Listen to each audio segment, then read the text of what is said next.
All right, welcome back to another video. In this video, we'll be discussing the impact of fasting on your energy levels and your productivity. So if you're interested, definitely stick around. So I realized that, I've been talking a lot about fasting. What is fasting? How does it work? What are the benefits of it? But then let's also talk about your energy levels as well. And I want to take a step back and actually give you some context of when you start the fasting process. So maybe some of you have done fasting without even thinking about it. Let's just say you've been traveling somewhere and you haven't had an ability to eat something for a little bit of period of time. You're more than likely fasting. Traditionally, what I like to say when I'm talking about fasting, I like to refer to intermittent fasting, not the fasting that's like, long periods of time, sunrise to sundown. That's something that happens during Ramadan in the Islamic culture. But in the context of me, I'm talking about intermittent fasting. We're talking about a 18-6 schedule, a 16-8 schedule, a 24 schedule. Essentially what this means is that you do not eat anything, consume anything through your mouth for those amount of hours. In the case of 18-6, for 18 hours, you don't consume anything. And then in those 6 hours, you feed whatever you need to feed.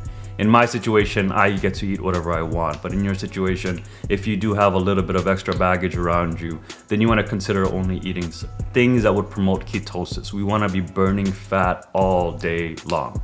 Now, in the beginning though, it sucks. It sucks so bad because your body is gonna hate you like no tomorrow. I want you to put this into perspective. You have been living a normal life, eating your breakfast, lunch, and dinner, whatever your schedule is. And so your body, your mind, your brain, your gut, everyone has been aligned to say, hey, everyone, Shaquille will be eating in breakfast, Shaquille will be eating in lunch, Shaquille will be eating in dinner. And so all the metabolism that would occur normally, your digestion, the chemicals that are sent from your brain to your gut, overall is sending signals saying, okay, we have a certain schedule in place. Now, if you break that schedule, the first few days is gonna be horrific. You will be hangry, you will be upset, you will be angry. Just overall, you will not be a pleasant person to be around.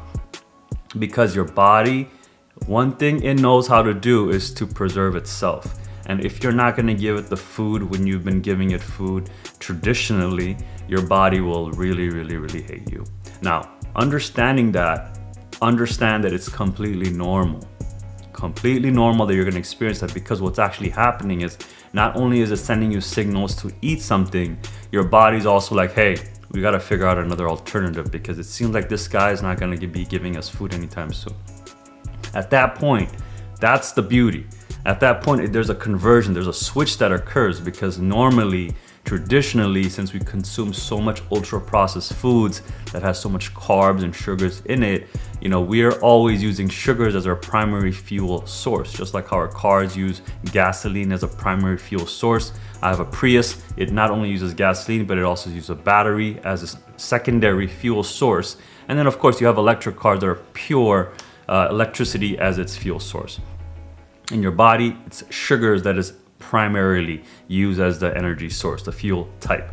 But now when we shift over and need additional fuel types, our body's gonna start those factories, those machineries that's gonna be burning fat for fuel. That fat will become the fuel type of preference because, again, there is no other alternative at the moment.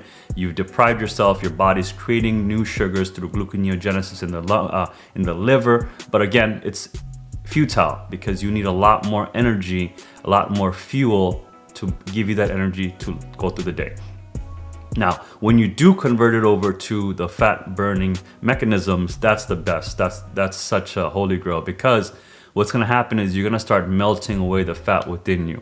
That fat's gonna be used as energy to fuel your brain, fuel your muscles, fuel other metabolic processes that are required for you to actually function. So the first few days, it's gonna suck, but after the few days, just know that your energy levels are gonna increase dramatically. Let's just say almost 5x of what you would normally would experience if you were to eat normal foods. Think about that. Think about how crazy that is. We spend billions and billions of dollars on consuming caffeine, on consuming stimulants, on consuming so many alternative foods to give us energy, but in reality, we already have the holy grail of energy sources in our body, which is the fats. But again, we don't we're not trained on it, the education is lacking, which is understandable. But now you are aware. If you are watching this video, then you are taking the step to make sure you understand what's actually going inside your mouth.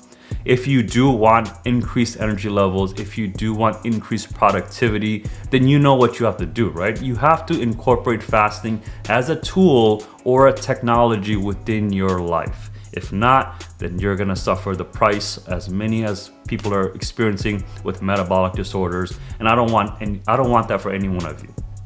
Now, if you found any value in this video, please give me a like, letting me know what you liked about it. At the same time, if you did not like the video, if something triggered you for whatever reason, give me a dislike, letting me know what you disliked, so that way I can improve my videos going forward. With that being said, guys, I appreciate each and every one of you. I hope to see you in the next video. Take care. Bye.